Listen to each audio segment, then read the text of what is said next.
Hey everybody, it's Lon.TV, and we're checking out the Asus Zenfone 2 today, and this interests me for two reasons. The first is its price. You all know I love inexpensive stuff, and Asus seems to make a lot of it that is actually really good, and this is no exception.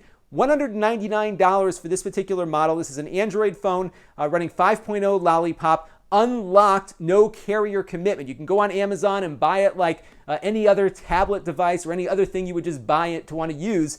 This you can buy $199, ready to go on like T-Mobile or AT&T here in the United States and many other compatible carriers throughout the world. Unfortunately, it doesn't work on Verizon, which is what I use here because that's the only carrier that works in my house, but it is a very good price for an unlocked phone that performs as nicely as you see here. The other interesting thing, speaking of performance, is that it is running with an Intel Atom Moorefield processor. So this is the same chip that we're seeing in a lot of Atom-based Windows computers.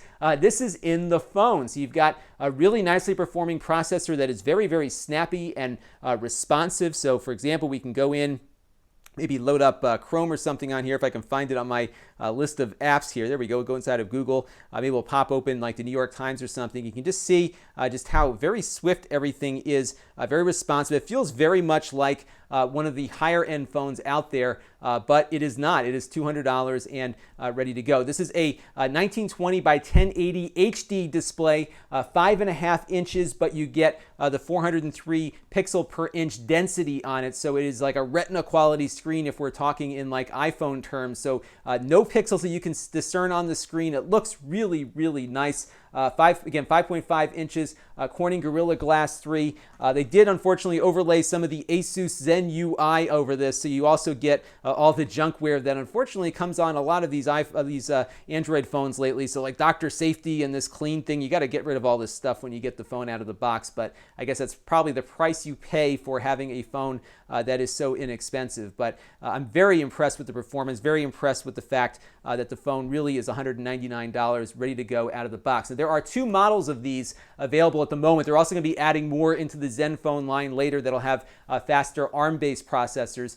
This again is $199. You've got an Atom Moorefield at 1.8 gigahertz and 2 gigabytes of RAM. They also have another version with a slightly faster processor at 2.3 gigahertz, which comes with 4 gigabytes of RAM, so you have some options there. There are only a couple of ports to look at. The volume rockers are on the back here, kind of like the LG G4 that we looked at a couple of weeks ago. You got a 13 megapixel camera. I'll show you some image samples in a minute. On the top, you have the power button or the standby button, as well as a headset jack there. On the bottom, you have a USB port. This is MHL compatible, so if you have a compatible monitor, you can plug this in for external video. It is also OTG compatible, so you can plug USB devices into it. And of course, this will charge the phone. If you have the 4 gigabyte version, which is $299, they'll give you a turbocharger with it to charge the phone faster. It's got a 3,000 milliamp hour battery.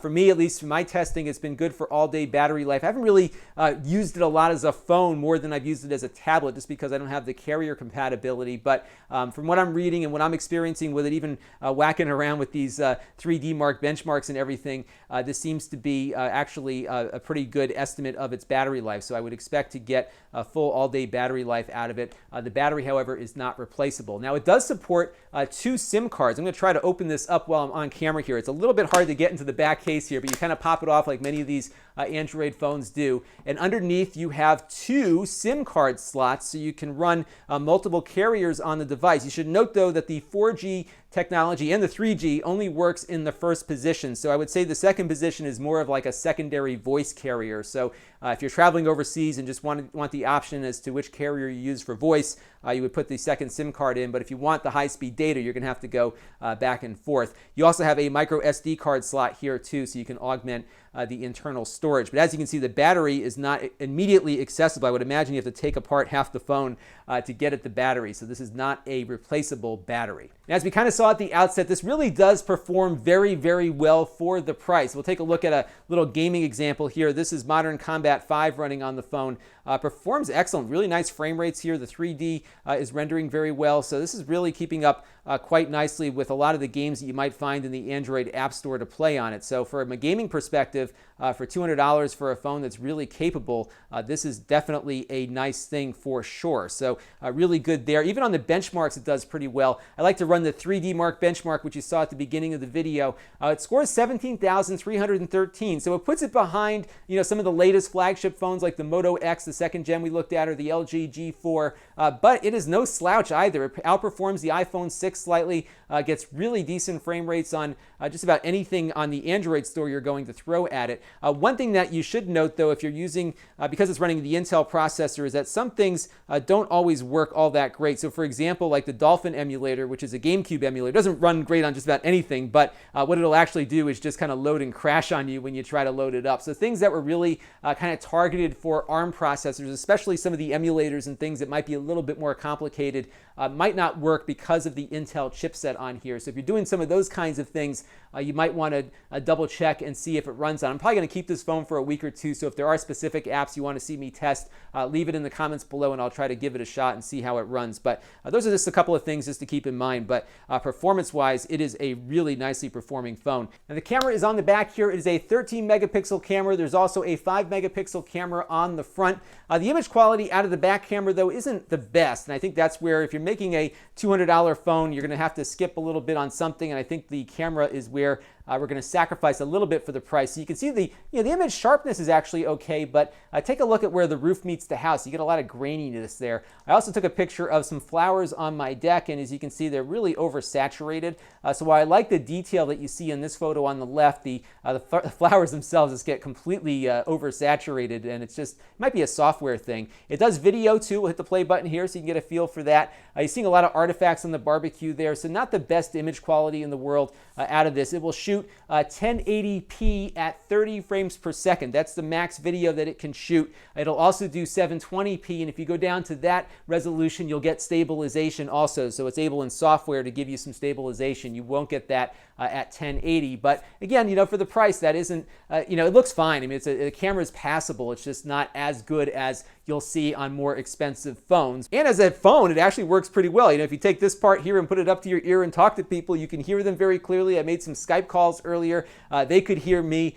Just a good phone overall to make calls with too. So I have to say that Asus has been making some really high quality stuff lately at very low prices. I mean, I look at some of their Windows notebooks that we've looked at on the channel over the last couple of months and really been blown away by how high quality they were, but how low priced they also were for that amount of quality. And this is no exception. This is a really well-built phone. It feels every bit as good in my hand as some of the more expensive flagship phones that I've looked at, and it's really a good choice, especially for parents that have kids who lose things and break things. This is not that expensive to replace. Of course, you could go in and buy a flagship phone for $200 or $300 and use it, and if you don't break it in the 2-year contract commitment, you're fine. But if the kid breaks it and you have to get it replaced, a replacement phone on the flagship side can sometimes run you 2 or 3x. This performs about the same as those flagship phones for significantly less, $200 each to replace. They may want the more, the little bit faster version at $299, but again, it's still a lot less than the replacement cost might be for some of the other flagship phones out there. So that's the Asus Zenfone 2. I can definitely recommend this. I think this is a really great value and certainly something worth considering if you don't want to lock yourself into a carrier. This is Lon.TV, and thanks for watching.